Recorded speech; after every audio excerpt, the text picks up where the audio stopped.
Selamat datang di media pembelajaran bersama saya Dr. Juma Nusantara Bakri. Kali ini kita akan membahas materi ukuran statistik pemusatan data dalam mata kuliah Statistika Sosial. Ukuran pemusatan data ini merupakan salah satu teknik analisis dalam statistika deskriptif. Statistika deskriptif ini adalah bagian dari analisis statistik yang paling mendasar dalam menyajikan hasil penelitian. Statistika deskriptif menjadi bagian terpenting bagi peneliti yang dekat dengan data untuk melakukan penyajian data dalam hasil penelitiannya. Secara definisi, analisis statistika deskriptif adalah analisis statistik yang memberikan gambaran secara umum dari karakteristik masing-masing variabel penelitian yang dilihat dari nilai rata-rata atau mean, nilai tengah atau median, dan nilai yang paling sering muncul dalam sebuah penelitian atau modus. Dalam analisis statistika deskriptif terdapat 3 pengukuran, yaitu ukuran pemusatan data yang akan kita bahas pada pertemuan kali ini, kemudian ukuran lokasi data dan ukuran penyebaran data.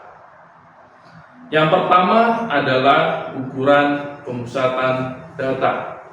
Ukuran pemusatan data atau ada yang bilang sebagai ukuran tendensi sentral ini merupakan suatu nilai yang digunakan untuk menggambarkan sekumpulan data dengan mengidentifikasikan pusat dari kumpulan data tersebut. Ukuran pemusatan data yang paling sering digunakan dalam sebuah penelitian yaitu adalah nilai rata-rata atau nilai mean. Tujuan kita untuk mempelajari atau untuk mengetahui ukuran pemusatan data yaitu yang pertama, ukuran pemusatan data dapat mengetahui estimasi nilai referensi sentral yang merepresentasikan satu set sampel. Kemudian yang kedua, digunakan untuk mengetahui signifikansi komparasi 2 sampel atau lebih. Dan yang ketiga, untuk memperoleh ukuran statistik digunakan untuk menginduksi atau menginferensi parameter dari populasi. Kemudian kita bahas satu-satu ya, manfaat dari mempelajari ukuran pemusatan data. Yang pertama tadi adalah estimasi nilai referensi sentral, yang mana ukuran pemusatan data ini dapat mengeneralisasi keragaman dari kumpulan data dengan menentukan referensi sentral yang mewakilinya, sehingga memudahkan kita dalam mengetahui deskripsi dari data tersebut. Misalkan pada suatu institusi media, jumlah pemirsa tiap bulannya beragam dan berfluktuasi, kadang-kadang tinggi, kadang-kadang rendah, dengan data yang dimiliki cukup banyak. Namun, dengan mengetahui ukuran pemusatan data, kita akan langsung mengetahui satu nilai yang dapat mewakili keseluruhan permintaan pada bulan tersebut. Kemudian yang kedua, tujuannya untuk melakukan komparasi 2 sampel atau lebih. Membandingkan 2 kumpulan data yang berukuran besar itu tidak mudah untuk dilakukan. Namun, data-data tersebut dapat dengan mudah dibandingkan dengan menggunakan ukuran pemusatan. Perlu diingat bahwa dalam membandingkan dua kumpulan data, ini harus menggunakan jenis ukuran pemusatan yang sama dengan metode perhitungan yang sama juga. Jadi kalau kita ingin membandingkan antara kelompok data yang satu dengan kelompok data yang lain, kita harus menggunakan pendekatan ukuran pemusatan dengan teknik yang sama. Jika kelompok A kita bahas dengan nilai rata-rata, maka kelompok B kita juga harus membahas dengan nilai rata-rata. Nah, itulah yang disebut dengan menggunakan teknik sampel atau menggunakan teknik statistik yang sama. Atau kita ingin melakukan perbandingan tentang jumlah view media Narasi TV dan Kompas TV di platform YouTube. Yang kita bandingkan adalah view yang di Narasi TV dengan view yang ada di Kompas TV.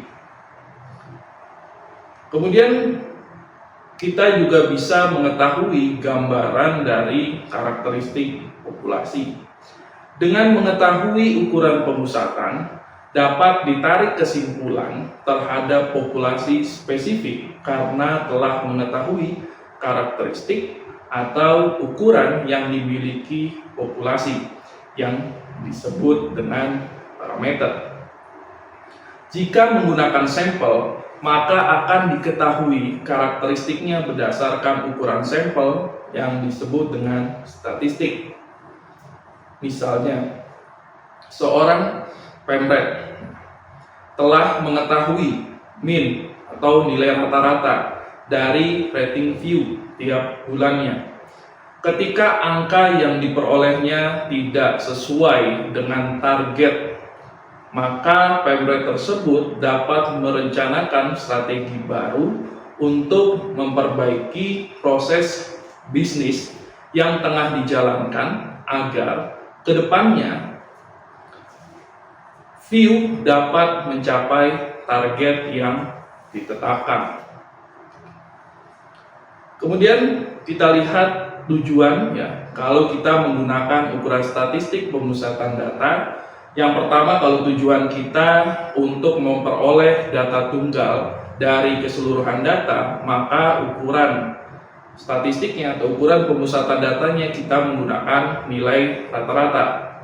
Tapi jika kita ingin mengetahui atau ingin mencari lokasi data dari keseluruhan data statistik yang kita miliki, maka kita menggunakan median. Namun jika kita ingin meneliti atau mengamati atau mencari frekuensi terbanyak di dalam sebuah data, maka kita menggunakan modus sebagai teknik analisisnya. Yang pertama adalah min atau nilai rata-rata dari suatu kumpulan data. Jenis ukuran pemusatan ini yang paling sering digunakan di dalam sebuah penelitian dengan pendekatan statistika deskriptif. Sebab di dalam min ini menggunakan data diskrit dan juga bisa menggunakan data kontinu. Namun min ini tidak bisa digunakan untuk data yang berbasis adalah kategori seperti data nominal. Min adalah jumlah dari keseluruhan data yang dibagi dengan banyaknya data atau jumlah observasi data. Ciri-ciri min adalah sebagai berikut. Yang pertama, perhitungan min menggunakan semua nilai data. Yang kedua, variasi min lebih sedikit dibandingkan dengan median dan modus. Ketika sampel diambil dari populasi yang sama dan ketiga ukuran ini dihitung untuk sampel tersebut. Yang ketiga, nilai min digunakan untuk menghitung statistika lain, yaitu varians, yang nanti akan kita bahas di dalam pertemuan berikutnya di ukuran dispersi data. Kemudian min ini bersifat unik dan belum tentu nilainya merupakan salah satu dari data yang ada. Jadi misalkan kita memiliki beberapa kelompok data ya 1, 5, 4, 3, 2, 1, bisa saja ketika kita menghitung nilai min, hasil yang diperoleh bisa bilangan bulat, bisa juga bilangan pecahan. Nah, itulah keunikan dari nilai min. Dan yang terakhir, min ini dipengaruhi oleh nilai yang sangat tinggi atau rendah, atau bisa juga kita sebut dengan outlier. Sehingga min ini kurang cocok kalau digunakan untuk situasi ini. Misalkan di dalam data kita memiliki kelompok data 2, 3, 4, 1, tiba-tiba ada yang nilainya jauh sendiri 30. Nah, untuk menghitung nilai min kurang cocok jika situasi itu terjadi. Selanjutnya, untuk mengukur nilai min ini ada dua pendekatan. Untuk nilai min pada data tunggal dan nilai min pada data kelompok. Kita bahas yang untuk data tunggal atau data yang belum kita kelompokkan. Dalam kajian penelitian, nilai rata-rata ini memiliki kedudukan yang penting dibandingkan dengan ukuran pemusatan data lainnya. Hampir setiap kegiatan penelitian ilmiah selalu menggunakan nilai rata-rata. Adapun cara mencari min dibedakan berdasarkan jenis penyajian. Jika pada data tunggal, maka rumusnya adalah jumlah seluruh data dibagi banyaknya data.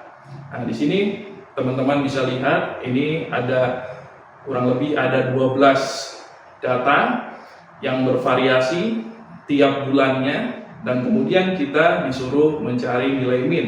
Maka caranya cukup mudah, tinggal kita jumlahkan keseluruhan datanya, kemudian kita bagi dengan banyaknya data, dan diperoleh nilai rata-rata rating DVR-TV itu adalah 7,4. Kemudian bagaimana kalau datanya sudah dikelompokkan? Ya, datanya dalam bentuk tabel, sudah ada nilai frekuensinya. Bagaimana cara menghitung nilai min? Apakah sama dengan data tunggal atau berbeda? Jika pada data yang sudah dikelompokkan, cara mencari nilai min tentunya sedikit berbeda dengan data tunggal. Pada data kelompok, rumus mencari min yaitu adalah frekuensi dikali nilai tengah dibagi jumlah frekuensi. Oleh karena itu, dalam data yang kita miliki atau data kelompok yang sudah ada, kita identifikasi dulu apakah di situ terdapat nilai tengah atau tidak. Jika belum terdapat nilai tengah, maka kita perlu mencari nilai tengah pada setiap kelasnya. Nah, setelah kita mengetahui nilai tengah di setiap kelasnya, baru kita kalikan dengan nilai frekuensinya. Karena di dalam rumus min data kelompok yaitu adalah frekuensi dikali dengan nilai tengah. Setelah frekuensi dan nilai tengah diketahui, kita jumlahkan untuk nilai keseluruhan kelas. Kemudian kita bagi dengan jumlah dari frekuensi atau jumlah dari banyaknya data. Nah, dalam kasus ini bisa kita lihat bahwa frekuensi dikali nilai tengah ini totalnya adalah 2840 berbanding total dari seluruh data yaitu 48. Hasilnya adalah 59,15. Kemudian yang kedua adalah median.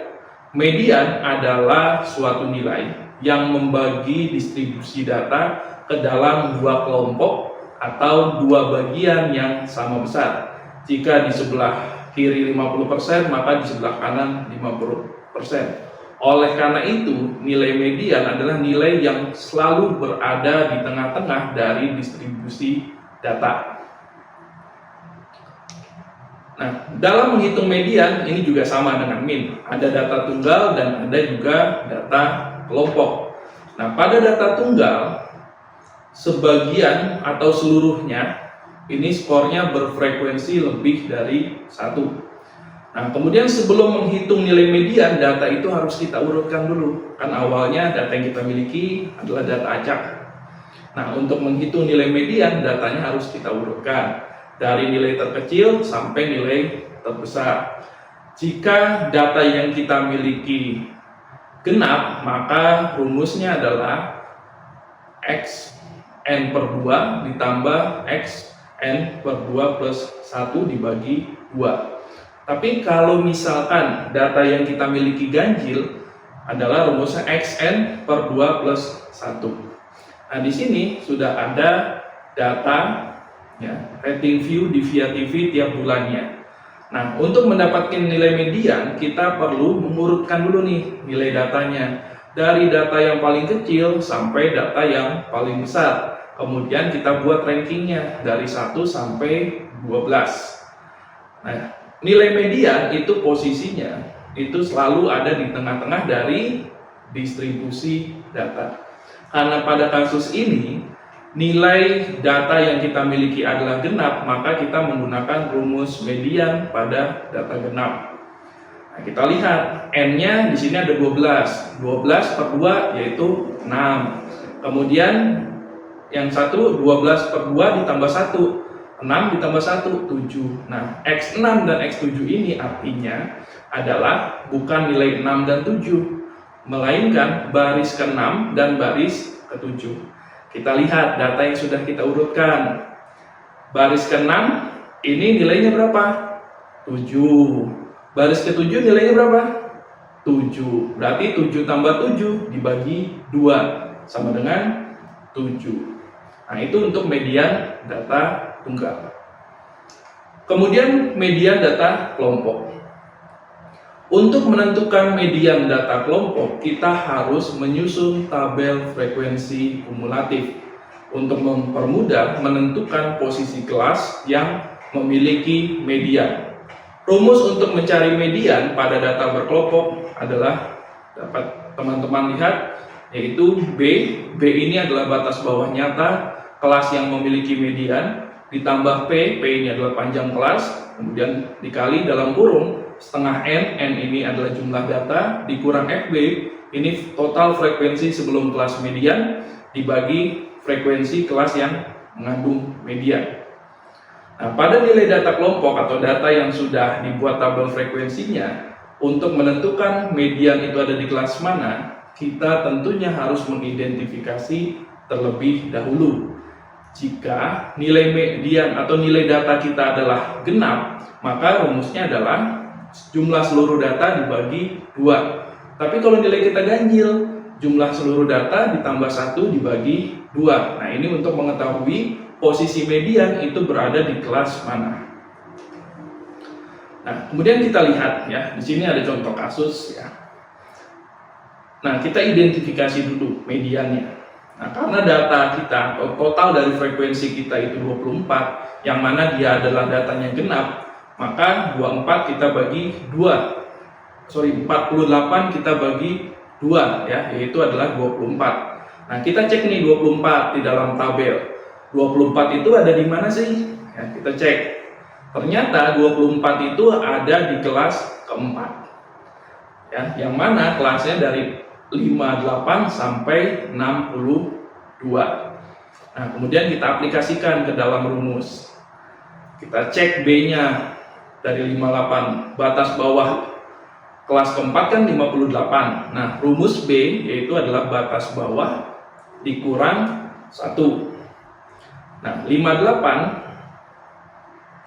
ini kita kurang dengan batas atas kelas sebelumnya ya. Jadi batas bawah kelas keempat itu 58, kemudian batas atas kelas sebelumnya yaitu 57. Nah, cara mencari interval atau nilai B yaitu adalah 58 kurang 57 dibagi 2. Jadi 1 dibagi 2 yaitu 0,5. Nah, kemudian kita hitung batas bawahnya kan 58. 58 dikurang 0,5 yaitu 57,5. Kemudian ditambah dengan 5 panjang kelas. Panjang kelas ini antara batas bawah dan batas atas. Batas bawah kelas keempat ini kan 58. Batas atasnya 62. Nah, panjang kelasnya yaitu adalah 5. Dari mana 5? Dari 58, 59, 60, 61, 62. Pas 5. Atau secara sederhananya, batas atas dikurang batas bawah, hasilnya berapa? Kemudian ditambah 1. Kemudian nilai FB, total frekuensi sebelum median. Karena mediannya ada di kelas 4, berarti total frekuensi kelas ke-1, kelas kedua, dan kelas ketiga. yaitu 20. Kemudian F ini adalah total frekuensi atau nilai frekuensi kelas yang memiliki median. Kita lihat dari tabel adalah 16 dan N-nya 48. Kemudian kita substitusi ke dalam rumus median data kelompok, maka nilainya adalah 58,75. Nah, kemudian yang terakhir adalah modus. Modus ini merupakan ukuran pemusatan data dengan menggunakan data yang paling sering muncul dalam suatu kumpulan data. Nah, modus ini memiliki beberapa jenis. Kalau dalam suatu deret data nilai frekuensi yang terbanyak hanya satu, itu disebut dengan unimodal. Tapi kalau suatu deret data muncul dua nilai yang memiliki frekuensi yang sama banyak, itu disebut dengan bimodal. Tetapi ketika dalam satu deret data tidak ada nilai yang sama banyak, tidak ada nilai terbanyak, semuanya nilainya sama, itu disebut dengan dismodal atau tidak memiliki modus di dalam distribusi data. Nah, kalau untuk data kelompok, cara mencari modus ini dengan menggunakan rumus yang seperti adik-adik lihat di layar ya. B tadi batas bawah interval kelas sebelumnya, kemudian P ini panjang kelas, F1 selisih frekuensi kelas modus dengan kelas sebelumnya, F2 selisih frekuensi kelas modus dengan kelas setelahnya. Kemudian kita lihat dari tabel yang kita miliki, kelas mana yang memiliki frekuensi terbanyak. Ternyata kelas yang memiliki frekuensi terbanyak yaitu kelas ke-4. Kemudian kita hitung B-nya. B dapat 57,5, kemudian P-nya dapat 5. F1-nya selisih frekuensi kelas yang modus 16 dikurang dengan sebelumnya yaitu 13. Maka F1-nya 3. F2-nya kelas yang ada modus 16 dikurang kelas frekuensi setelahnya, berarti 16 kurang 6, yaitu F2-nya sama dengan 10. Dan hasilnya modusnya adalah 58,65.